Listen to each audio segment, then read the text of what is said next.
Mas é isso, entendeu? Então a gente sabe que isso tudo é fato da vida e o ideal é que a gente consiga tomar algumas decisões enquanto a gente tem autonomia. Eu fico pensando se não seria adequado, aos 60 anos de idade, quando está todo mundo no auge, maduro, bem, sem nenhum problema, pensar em fazer um testamento. Ninguém faz testamento no Brasil. É uma coisa que não diz respeito a todo mundo, acha que não vai morrer, então deixa para lá, não faz. Aí você pode fazer uma diretiva antecipada de vontade, você pode dizer que tipo de tratamento você quer fazer. Uma coisa é você tomar essa decisão com a tua família, com os médicos, enquanto você está bem e você não tem nada. Outra coisa é quando você está no auge da crise, no auge da doença, a família toda desestabilizada e tem que tomar uma decisão dessas, entuba ou não entuba, morre na UTI ou morre em casa, quero cuidados paliativos ou não quero. Porque quando a gente envelhece e não programa autonomia para envelhecer, tendo a nossa voz respeitada, alguém vai se apropriar da nossa voz. Não tem jeito. Não tem jeito. Alguém vai... Se você quer morar numa casa de longa permanência, vá por decisão sua. Mas não porque seus filhos acham mais conveniente te tirar de um apartamento e te levar para outro, porque você vai estar melhor num apartamento menor. Quem disse? E a gente está vivendo problemas assim que são cada dia maiores. Há pouco tempo eu fui procurada por um amigo, o pai dele está com 94 anos. E ele sempre teve uma vida muito farta, viveu muito bem, casarão com um monte de empregados aqui no Jardim Botânico, casa de campo, casa na praia, e sempre recebeu uma boa previdência e fez um plano de previdência privada para receber bastante. Ele tinha uma previdência privada de mais de R$25 mil, que ele se programou para envelhecer. Você não pode nem dizer que ele não tenha se programado para envelhecer. Nunca dependeu de filho e sempre manteve o mesmo padrão de vida. Só que a previdência que ele fez quando ele tinha 50 e poucos anos, e a data final da previdência ele botou no 94, porque ele disse que quando fez a previdência, ele não imaginou que pudesse viver tanto, porque 94 era ficção. Só que chegou 94 e acaba agora, no final do ano, a previdência. Então ele terá a vida reduzida à metade. Aí vai dizer, mas ele é privilegiado, vive melhor do que a maioria dos idosos que vivem com salário mínimo, mas para a realidade dele, que se programou para não ter nenhum tipo de restrição, ele vai ter que começar a fazer o quê? Vai vender a casa? Vai vender o sítio? Vai vender a casa de praia? Vai demitir os empregados? E aí o que os filhos fazem numa hora dessa? Ao invés dos filhos garantirem o envelhecimento da forma como ele escolheu, os filhos começam a criar dificuldade para ele vender os imóveis, porque aí eles já estão falando do patrimônio que eles esperam que fique para eles na herança. Porque é isso que tem acontecido hoje. As pessoas hoje têm ido à justiça disputar a herança de pais vivos. E não deixam a pessoa que acumulou o patrimônio gastar o patrimônio com a sua própria autonomia e com o seu desejo. Então, programar a velhice nesse sentido, eu acho que é uma forma inteligente de... Mas o problema é que a morte é um tabu, né? Quer dizer, eu sei, cheguei em casa, eu digo, nós vamos morrer, não sei o quê. É como se fosse um absurdo, para com isso. Para com isso, se eu morrer. Aos 90 anos, quando eu nasci, eu morri. Não chegou nisso. Mas essa coisa de programar, por exemplo, é muito difícil, né? E tem esse lado da violência que a Andrea falou, mesmo nas famílias mais amorosas, cuidadosas, você vê a tentativa de controlar e de essa coisa de não vai dirigir, não vai gastar o dinheiro assim, não vai dançar, não vai fazer. E é porque eles estão preocupados. Os filhos estão preocupados. Mas só que eles querem dirigir, eles querem dançar, eles querem passear. Fora a violência real, concreta. Né? Porque existem várias pesquisas que mostram que 51% da violência contra o velho está dentro de casa. O filho, a filha. E a coisa que você perguntou aqui, porque eu acho que o que eles mais gostam é da escuta. Que eles não têm dentro de casa. Em casa tem quem diga o que eles Eles precisam ir ao médico, eles precisam comer, o que eles precisam fazer, o que eles precisam gastar. É muito controle. Eles não têm escuta.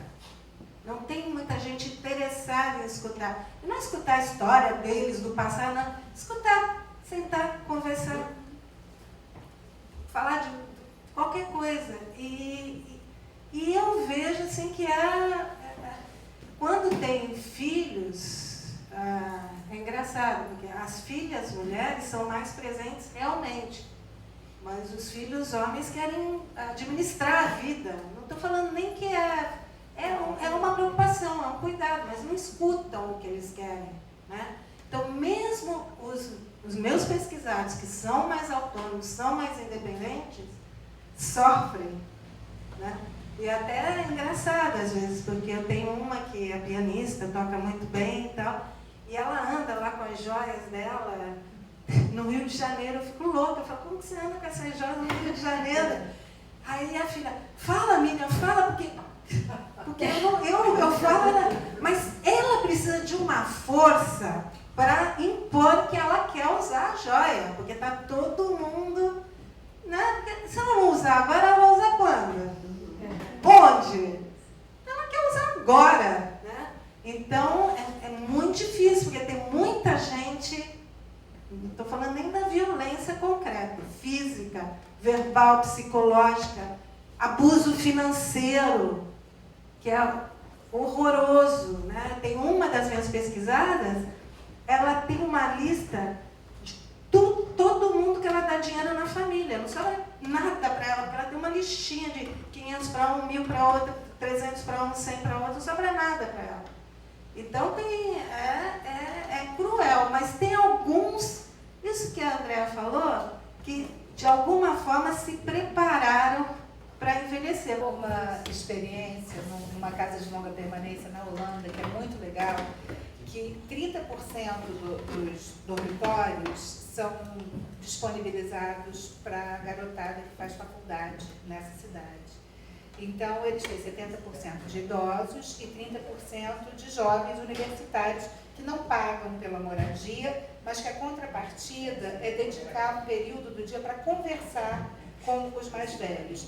E essa experiência é fantástica, porque tem uma troca muito potente de escuta, e é isso.